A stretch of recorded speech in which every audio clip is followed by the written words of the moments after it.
우리 함께 누가복음 15장 11절부터 24절까지 우리 오늘 본문 말씀을 함께 읽도록 하겠습니다. 같이 읽겠습니다. 시작. 또 이르시되 어떤 사람에게 두 아들이 있는데 그 둘째가 아버지에게 말하되 아버지여 재산 중에서 내게 돌아올 분깃을 내게 주소서 하는지라. 아버지가 그 살림을 각각 나누어 주었더니 그 후 며칠이 안 되어 둘째 아들이 재물을 다 모아가지고 먼 나라에 가 거기서 허랑방탕하여 그 재산을 낭비하더니 다 없앤 후 그 나라에 크게 흉년이 들어 그가 비로소 궁핍한지라. 가서 그 백성 중 한 사람에게 붙여 사니 그가 그를 들로 보내어 돼지를 치게 하였는데 그가 돼지 먹는 쥐엄 열매로 배를 채우고자 하되 주는 자가 없는지라. 이에 스스로 돌이켜 이르되 내 아버지에게는 양식이 풍족한 품꾼이 얼마나 많은가. 나는 여기서 주려 죽는구나.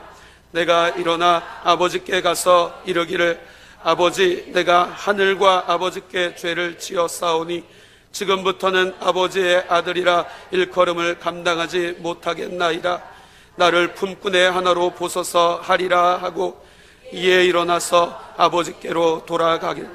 아직도 거리가 먼데 아버지가 그를 보고 측은히 여겨 달려가 목을 안고 입을 맞추니 아들이 이르되 아버지, 내가 하늘과 아버지께 죄를 지었사오니 지금부터는 아버지의 아들이라 일컬음을 감당하지 못하겠나이다 하나 아버지는 종들에게 이르되 제일 좋은 옷을 내어다가 입히고 손에 가락지를 끼우고 발에 신을 신기라. 그리고 살찐 송아지를 끌어다가 잡으라. 우리가 먹고 즐기자. 이 내 아들은 죽었다가 다시 살아났으며 내가 잃었다가 다시 얻었노라 하니 그들이 즐거워하더라. 아멘. 여러분, 오늘 이 탕자의 비유의 말씀은 너무나 많이 들어서 여러분, 내가 한마디만 띄워도 여러분은 이렇게 설교할 거다 하는 것을 대번에 눈치챌 겁니다. 여러분, 오늘 이 본문은 누구의 이야기일까요? 누구의 이야기일까요? 1번, 회개하고 돌아온 탕자 이야기다. 2번, 돌아온 탕자를 못마땅하게 여기는 첫째 형의 이야기다. 3번, 그래도 아들을 사랑하시는 하나님 아버지에 대한 이야기이다. 몇 번이 정답일까요? 오늘 제목을 보셨군요. 정답은 다 맞습니다. 정답은 없습니다. 누가복음 15장에는요 하나님의 세 가지 비유가 등장합니다. 예수님이 세 가지 비유를 들어서 우리 15장에 말씀하시는데요, 첫 번째는 잃은 양을 찾는 목자에 대한 비유이고, 두 번째는 잃은 드라크마를 찾는 여인에 대한 비유입니다. 여러분, 이 비유의 말씀은 오늘 이 세 번째 비유가 탕자의 비유인데, 이 비유의 말씀을 아마 셀이나 창기들이 들었다면 나에 대한 이야기구나 이렇게 받아들일 거고, 또 바리새인과 서기관들이 들었다면 첫째 아들 나에 대한 이야기구나 이렇게 받아들일 겁니다. 예수님이 하셨던 이 세 가지 비유 중에 오늘 이 탕자의 비유는 누구의 이야기냐 하는 것이 중요한 게 아닙니다. 내가 어떤 사람이고 어떤 상태나에 따라서 다르게 다가올 겁니다. 마치 무지개가 여러 색깔이 있는데 그 무지개가 하나가 되어서 아름답게 빛나고 있는 것처럼 이 비유의 말씀도 그렇습니다. 여러분들에게 이 비유의 말씀이 축복의 말씀이 되기를 원하고, 나를 한 번 더 생각해보는 귀한 시간이 되기를 주님의 이름으로 축원합니다.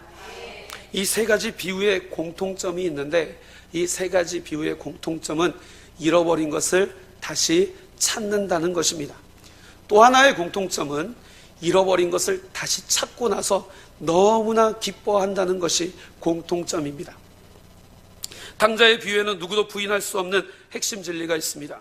그것은 바로 사랑하시는 자들을 찾고 또 돌아오기를 기다리시는 하나님의 사랑과 또한 다시 찾으시는 하나님의 기쁨이 그것입니다.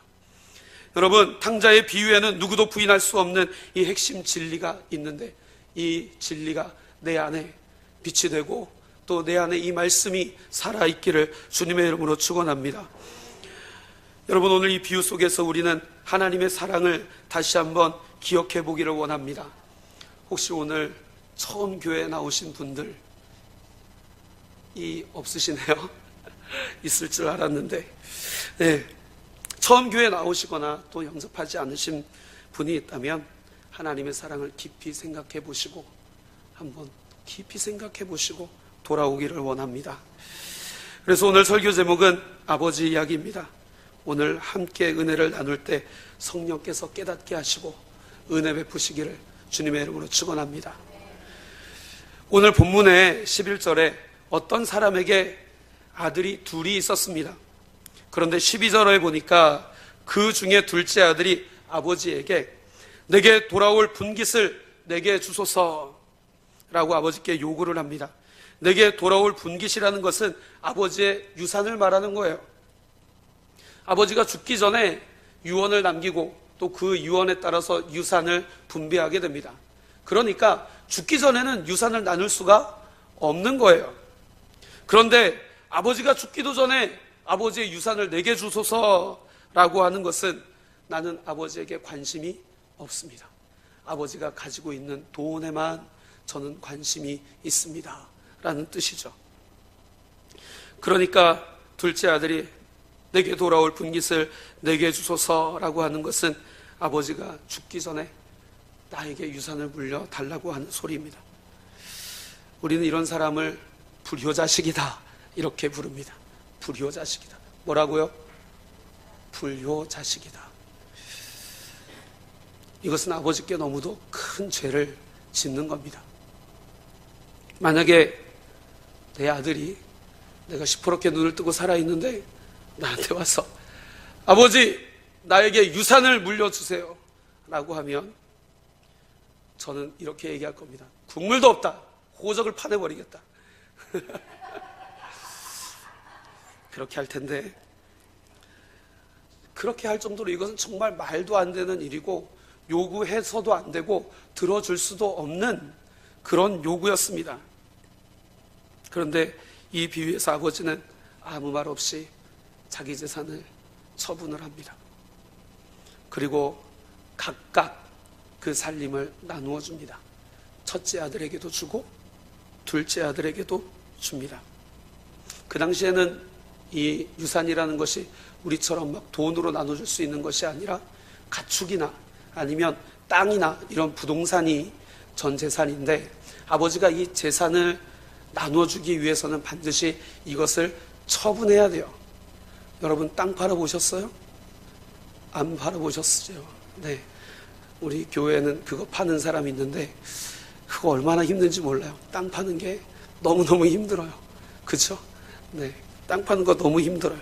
그런데 아버지가요, 이 힘든 건 마다하지 않고 땅을 다 팔아요. 그리고 자기 자녀들에게 유산으로 남겨줍니다. 고대에 이 유산을 나눠주는 법은요, 장자에게 모든 형제들의 20%를 줍니다. 그러니까 모든 형제들이 가지고 있는 절반 이상의 것을 주게 되는 거예요. 그래서 이 에서와 야곱 이야기 읽어보면 야곱이 에서의 장자권을 가지려고 무지하게 노력하잖아요. 네, 팥죽도 끓이고 그것 가지고 장자권 딜하고 그래서 자기의 장자권을 가지는데, 여러분 장자권을 가질 만한 욕심이 있는 거예요. 아버지의 축복권이 거기에 있을 뿐만 아니라 재산의 소유권도 훨씬 더 많이 가질 수 있기 때문에 이 야곱은 그것을 위해서 아마 장자권을 뺏지 않았나 이렇게 생각이 됩니다. 어쨌든 이 첫째 아들과 둘째 아들에게 각각 나눠줬어요. 첫째 아들에게는 3분의 2 그리고 둘째 아들에게는 3분의 1 나누어 줍니다. 비유 속에 아버지가 부자였기 때문에 아마 재산의 3분의 1만 가지고도 엄청난 재산을 가지게 됐을 거예요. 우리도 그런 아버지가 있었으면 좋겠죠? 그렇죠? 금수저로 태어나서 아버지의 3분의 1만 줘도 내가 평생 먹고 살 만큼. 근데 여러분, 이 부동산 이 모든 것 다 처분을 해서 이 둘째 아들이요, 이것 가지고 현금화 해가지고 외국으로 훌쩍 떠나버립니다. 둘째 아들이 집을 떠날 때 어떤 모습일까 한번 상상해 보면 완전히 그냥 너무너무 기뻐서 뒤에서 손을 들고 있는 아버지도 다시 한번 뒤돌아보지 않고 팔짝팔짝 뛰면서 아마 해외로 갔을 거예요. 그렇죠? 그럴 거예요. 그동안 아버지 품에서 잘 자랐는데 커가는 것을 지켜봤던 아버지는 둘째 아들이 어떻게 살지 다 알고 있었을 겁니다. 여러분들의 자녀 안 봐도 뻔하죠? 그렇죠? 거짓말해도 다 보이잖아요. 그것처럼 이 아버지도 마찬가지였을 거예요. 우리 사랑하는 둘째 아들이 해외 나가면 잘 살아야 할 텐데 안 봐도 뻔하니까, 그쵸, 걱정이 됐을 거예요. 외국에 도착한 둘째 아들은 허랑방탕하면서 재산을 다 낭비합니다. 그것을 아버지가 모를 리가 없죠. 그래도 아버지의 마음은 내 사랑하는 아들이 잘 살기를 원하는 마음이었을 겁니다. 우리 하나님 아버지도 마찬가지가 아닐까 생각이 듭니다. 우리 하나님 아버지는 우리가 이 땅에서 살아갈 동안에 모든 것을 공급해 주시는 분이신 줄로 믿습니다. 우리가 아무것도 가지고 태어나지 않았잖아요. 그렇지만 하나님은 부모님을 준비해 주시고 그 부모님을 통하여서 우리가 길러지고 또 우리가 자라나게 되었습니다. 부모님을 주신 분이 누구십니까? 하나님이세요. 부모님을 주신 분도 하나님이세요.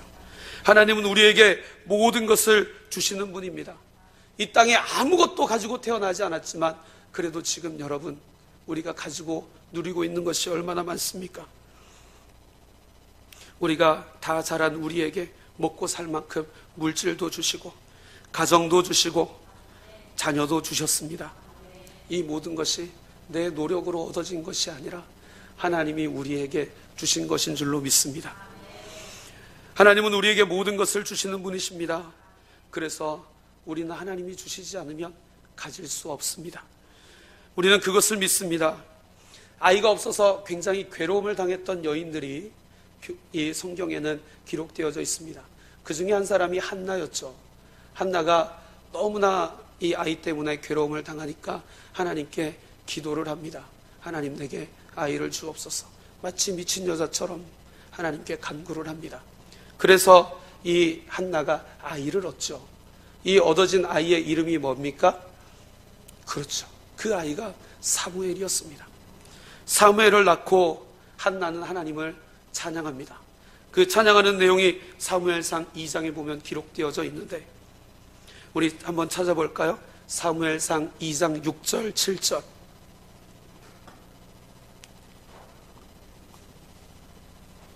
사무엘상 2장 6절 7절.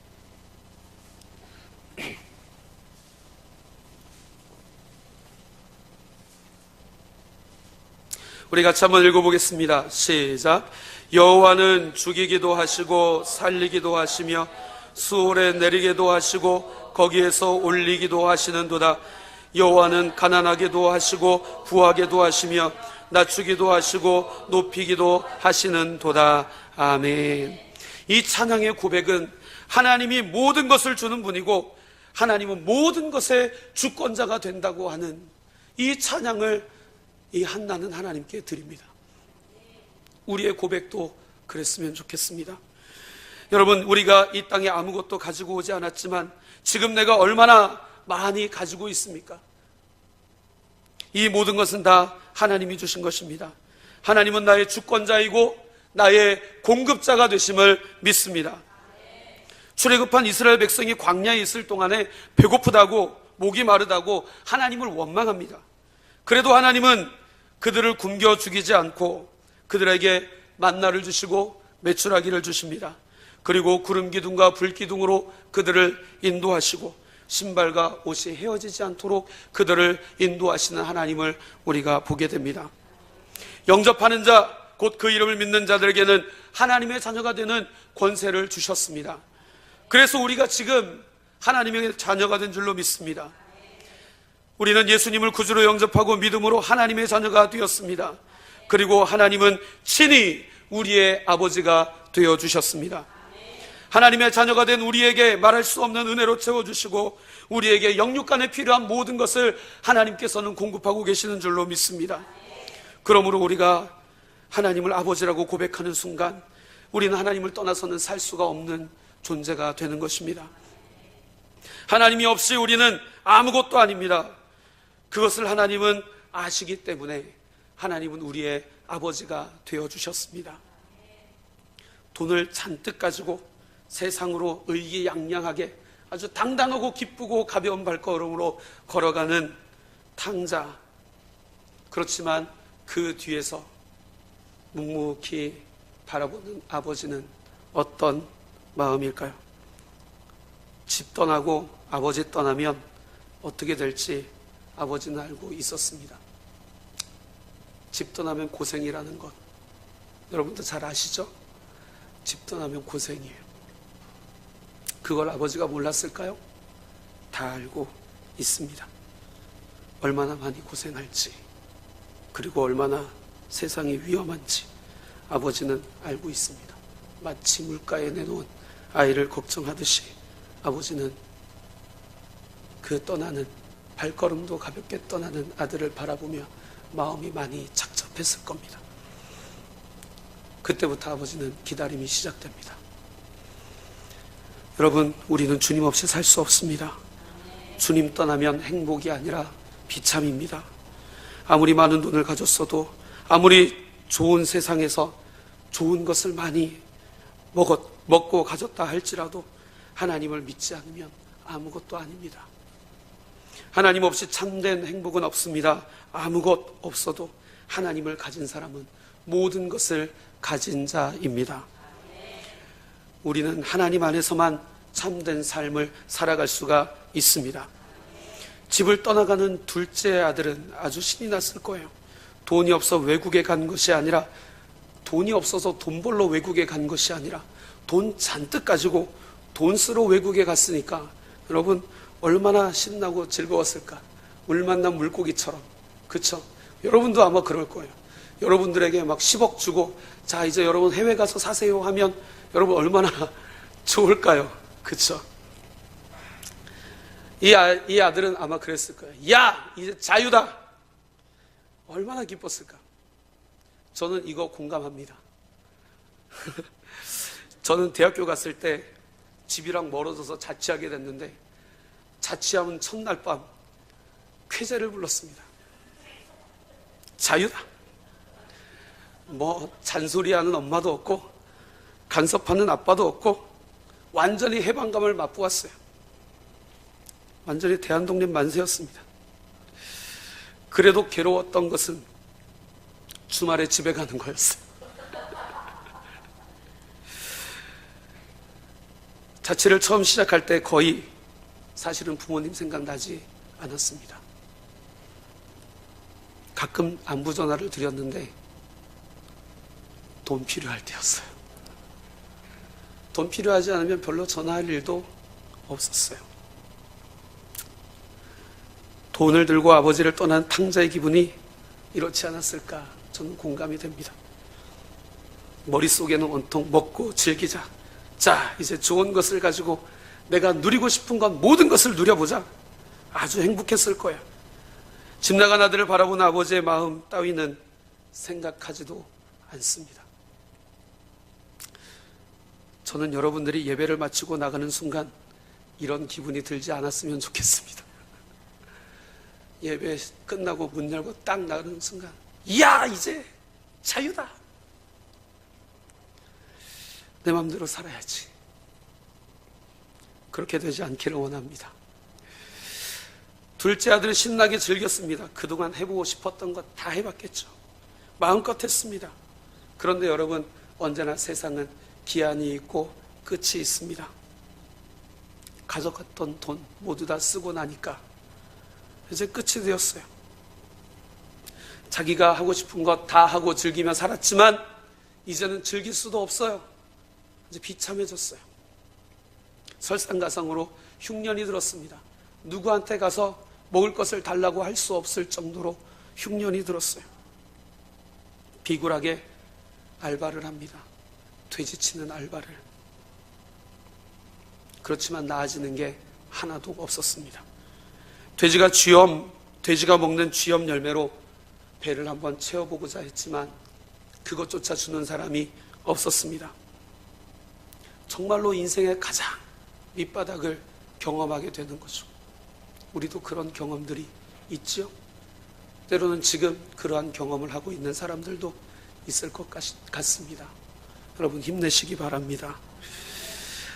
여러분 그 인생의 가장 밑바닥에서 이 탕자의 마음속에는 한 줄기 빛이 비쳤습니다. 소망의 빛이 생각이 난 거예요. 그것은 바로 아버지였습니다. 모든 것이 풍부했고 변함없이 사랑해 주셨던 그 아버지가 그제서야 생각이 났습니다. 저도 이런 경험 해봤어요. 군대 갔을 때 아버지 없고 어머니 못 만나잖아요. 정말 힘들게 막 개거품 불면서 훈련을 받고 난 후에 항상 이 교관들이 시키는 게 어머님의 은혜를 부르래요. 하여간 기똥차게 그 마음을 알아요. 그러면 안 우는 애들이 없는 거예요. 옆에 막 줄줄줄 울고 막 처음에는 크게 부르다가 나중에 막 엉엉 울면서 막 노래를 불러요. 그때서야 생각나는 거죠. 부모님이 나를 이렇게 많이 사랑해 주셨구나. 여러분 우리의 삶도 이와 마찬가지입니다. 내 맘대로 사는 자유가 주어지면 뭐든지 다 할 수 있을 거라 생각합니다. 이것은 세상이 주는 착각입니다. 거기에 우리는 수없이 많이 속습니다. 인생의 결론은 우리의 인생의 결론은 내 맘대로 되는 게 하나도 없네 이거죠. 그렇죠? 내 자식도 내 맘대로 안 되고 돈 들어와서 한번 써보려고 그러니까 누가 병원 가서 돈도 맘대로 못 쓰고 그렇죠. 하나님 아버지를 떠나서 세상의 멋진 것을 소유해보고 맛있다는 맛집 모두 찾아다니면서 다 먹어보고 좋은 집에 살아보아도 결국 마지막에는 탕자처럼 아무것도 가지고 갈 수 없는 비참함을 맛볼 때가 옵니다. 실제로 인생의 재물이 없어질 때도 있고 인간관계 속에서 한없이 무기력함과 열등감을 느낄 때가 있고 정신적으로 견디기 힘들 때가 있습니다. 여러분 그때가 바로 주님 만나야 할 때인 줄로 믿습니다. 사람은 누구나 죽습니다. 죽고 나면 세상에서 내 마음대로 살았던 모든 것이 무의미하게 됩니다. 그리고 내가 누리고 소유했던 모든 것이 물거품처럼 아침 이슬처럼 사라지게 됩니다. 여러분 솔로몬 왕을 알죠? 지혜의 왕이었습니다. 세상에 가장 많은 부유를 소유했었던 왕이었고 많은 여인을 데리고 살았던 누리지 못했을 것이 없었던 그런 왕으로 솔로몬은 지혜의 왕으로 그렇게 살았습니다. 그 지혜의 왕이 잠언을 두 가지를 남겼는데 첫 번째는 잠언이고 두 번째는 전도서입니다. 전도서는 첫 부분 이렇게 시작합니다. 다윗의 아들 예루살렘 왕 전도자의 말씀이라. 전도자가 이르되 헛되고 헛되며 헛되고 헛되니 모든 것이 헛되도다. 해 아래서 수고하는 모든 수고가 사람에게 무엇이 유익한가? 돈에 정신 팔리고 명예에 정신 팔리고 자기 일에 정신 팔려서 하나님을 믿지 않고 돌아오지 않고 있다면 마지막 날에 이 모든 것이 물거품처럼 사라질 것입니다. 여러분 돼지가 먹는 쥐염 열매도 못 얻어먹어서 궁핍하고 피골이 상접해 있는 거지 같은 탕자에게 아버지가 생각난 것은 은혜입니다. 그때서야 아버지가 생각났는데 이것이 탕자에게는 가장 확실하고 가장 중요한 인생의 터닝 포인트가 되는 겁니다. 새로운 인생을 살게 되는 가장 중요한 인생의 변환점이 바로 아버지를 떠올렸을 때입니다. 우리에게도 마찬가지입니다. 여러분 탕자에게 있어서는 아버지가 소망이었고 하나밖에 없는 살 길이었습니다.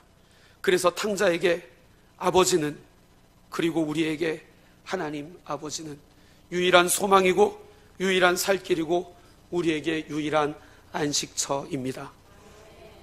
21절에 아버지께 돌아갈 생각을 하자 아버지 앞에서 자신의 모습을 그제서야 발견합니다. 아, 내가 죄를 지었구나. 내가 바로 죄인이구나 하는 것을 그때서야 깨닫고 회개합니다. 누가복음 5장 8절에 보면 고기 잡던 베드로가 예수님을 처음 만났을 때, 그리고 그 발 앞에서 예수님 앞에 처음으로 고백했던 말이 주여 나를 떠나소서 나는 죄인입니다 라고 고백했던 겁니다.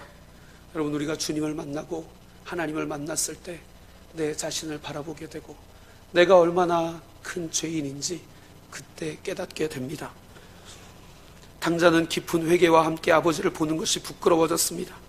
자신의 한심한 마음을 보게 되었고 자신의 철없음을 보게 되었습니다. 부끄럽고 죄송스러워졌습니다. 19절에 이제 나는 아들이라고 말하기도 부끄럽다는 것을 깨닫게 됩니다. 예수님을 믿고 살아가는 우리도 하나님 앞에서 이와 같이 부끄러울 때가 있지는 않습니까?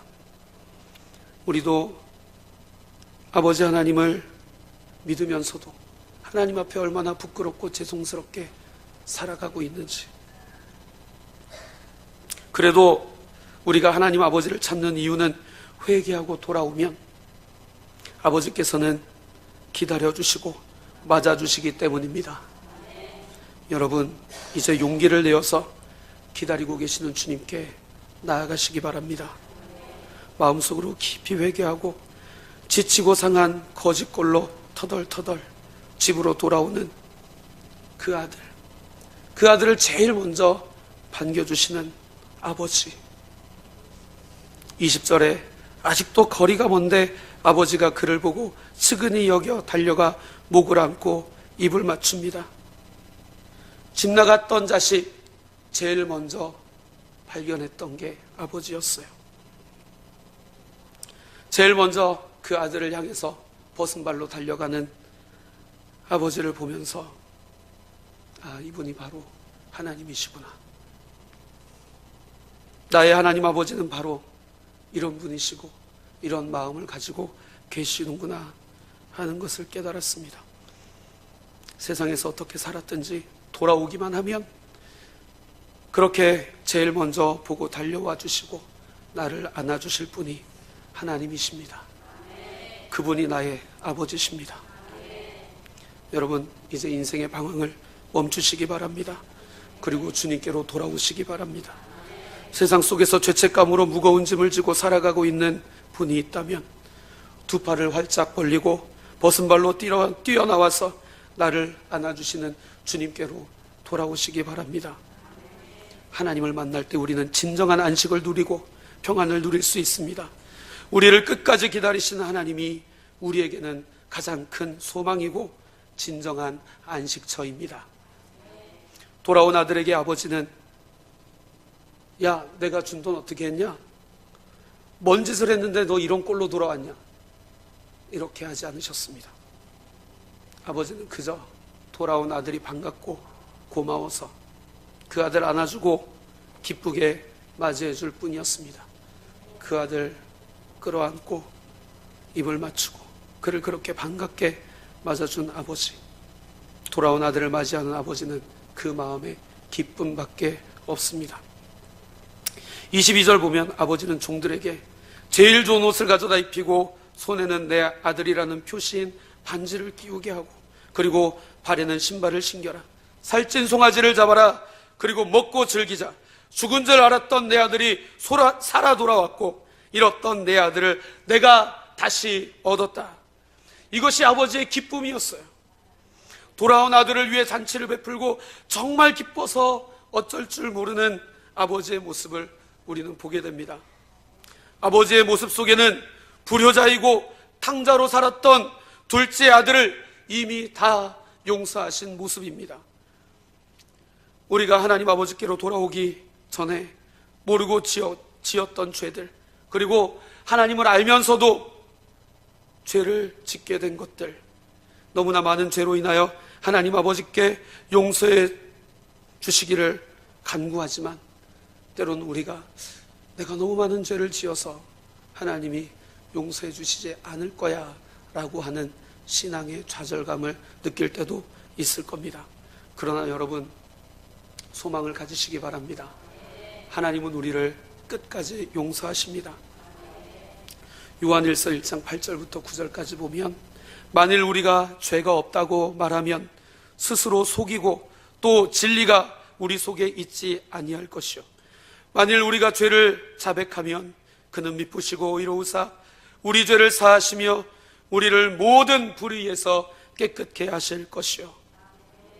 하나님이 나의 죄를 용서하지 않을 거라는 생각을 버리시기 바랍니다. 우리는 모두가 죄인입니다. 용기 내서 하나님께 회개하고 돌아오면 탕자가 와서 누렸던 그 용서의 은혜를 우리도 누릴 수 있는 줄로 믿습니다. 탕자에게 주었던 유산은 아버지의 용서의 값입니다. 우리를 향한 아버지 하나님의 용서의 값은 예수 그리스도의 핏값입니다. 예수님이 공생애를 시작하면서 세례 요한에게 세례를 받을 때 하늘에서 이런 음성이 들립니다. 이는 내 사랑하는 아들이요 내 기뻐하는 자라. 하나님이 예수님을 이렇게 많이 사랑하고 기뻐하셨습니다. 그런데 그 사랑하고 기뻐했던 아들을 우리의 죄 용서하시기 위해서 십자가에 못 박아 죽게 내버렸습니다. 예수님은 아버지 어찌하여 나를 버리셨나이까, 십자가에서 그렇게 말씀하시죠. 예수님의 십자가에서 흘리신 피로 우리는 죄를 사함받았고 그 피값으로 우리는 용서함을 얻었습니다. 우리가 아직 죄인 되었을 때에 그리스도께서 우리를 위하여 죽으심으로 하나님께서 우리에 대한 자기 사랑을 확증하셨느니라. 하나님의 가장 큰 사랑은 용서입니다. 이런 말이 있죠. 한 번 해병은, 다시 한번, 한 번 해병은 해병대 갔다 온 것 같아요. 한 번 하나님의 자녀는, 한 번 하나님의 자녀는, 아멘. 그렇습니다. 그렇습니다. 높음이나 기쁨이나 다른 어떤 피조물이라도 우리를 우리 주 그리스도 예수 안에 있는 하나님의 사랑에서 끊을 수가 없습니다. 하나님의 사랑은 한이 없으셔서 누구도 그 사랑을 끊을 수 없고, 죄악 중에 있는 나도 여전히 하나님의 은혜와 사랑을 받고 살아가고 있습니다. 하나님의 사랑은 여전히 변함이 없으십니다. 옛말에 부모가 죽으면 어디에 묻습니까? 부모가 죽으면 산에 묻고 부모가 죽으면 산에 묻고 자식이 죽으면 가슴에 묻고, 하나님의 마음인 것 같아요. 우리가 세상에 방황할 때도 하나님의 아버지의 마음은 자기 마음에 있는 자기 백성, 자기 자녀입니다. 아들이 돌아왔을 때 아버지가 얼마나 기뻐합니까? 아들은 자기를 품꾼으로 써달라고 하지만 아버지는 이미 다 용서했습니다. 더럽고 거지 같은 옷을 입고 돌아온 아들에게 아버지는 좋은 옷을 입혀라. 우리 집에서 가장 좋은 옷을 내어다가 입혀라. 그리고 그 손에 다시 내 아들이라고 하는 표시인 반지를 끼워줘라. 그리고 신발도 못 신고 다녔던 이 아들에게 신발을 신겨주거라. 돼지가 주는 쥐엄 열매도 못 먹고 고생했던 아들에게 살찐 송아지를 잡아라. 여러분, 여전히 기다리시고 용서하시기를 원하시는 하나님 아버지께 돌아오기만 하면 우리는 하나님의 자녀로 회복되어진 삶과 주님이 주시는 은혜를 누릴 수 있습니다. 하나님의 기쁨, 돌아오는 자를 통하여서 얻어지는 하나님의 기쁨. 하나님은 잃어버린 영혼이 돌아올 때 가장 기뻐하심을 우리가 깨달을 수 있습니다. 하나님은 하나님의 기쁨이 우리의 기쁨이 되기를 바랍니다. 아버지의 기쁨을 위해서 힘쓰고 애쓰는 우리가 되기를 원합니다. 여러분, 우리 하나님 아버지는 이 비유 속의 아버지와 같습니다. 우리의 모든 것을 채워주시고 돌아오기를 기다리시며 용서하시는 하나님 아버지, 돌아온 아들을 기쁘게 맞아주시는 아버지, 그 아버지의 모습은 한마디로 사랑입니다. 여러분, 우리 하나님 아버지는 이런 분이십니다. 탕자의 이야기를 문맥적으로 살피고 주인공이 누구냐를 따지기 전에 저는 이 이야기 속에서 우리를 깊이 사랑하시는 아버지 하나님을 먼저 봤으면 좋겠습니다. 인생의 방황을 멈추고 신앙의 방황을 멈추고 아버지 하나님을 기억하고 죄악에서 떠나 아버지 하나님께로 돌아오기를 바랍니다. 우리 하나님 아버지만이 우리 인생의 유일한 소망이시고 유일한 길이시고 유일한 안식처입니다. 우리 하나님은 저와 여러분들의 영원한 아버지이십니다. 기도하겠습니다. 우리의 영원한 아버지가 되시는 하나님, 그 크신 사랑 감사합니다. 하나님의 사랑 깨닫고 아버지께로 돌아와서 아버지의 사랑 안에서 기쁨과 평안과 은혜를 만끽하며 그 안에 기쁨으로 살아가는 우리가 되도록 주님, 우리를 인도하여 주시옵소서. 변함없이 우리를 사랑하시고 우리를 인도하시는 하나님 감사드리며 예수님의 이름으로 기도합니다. 아멘.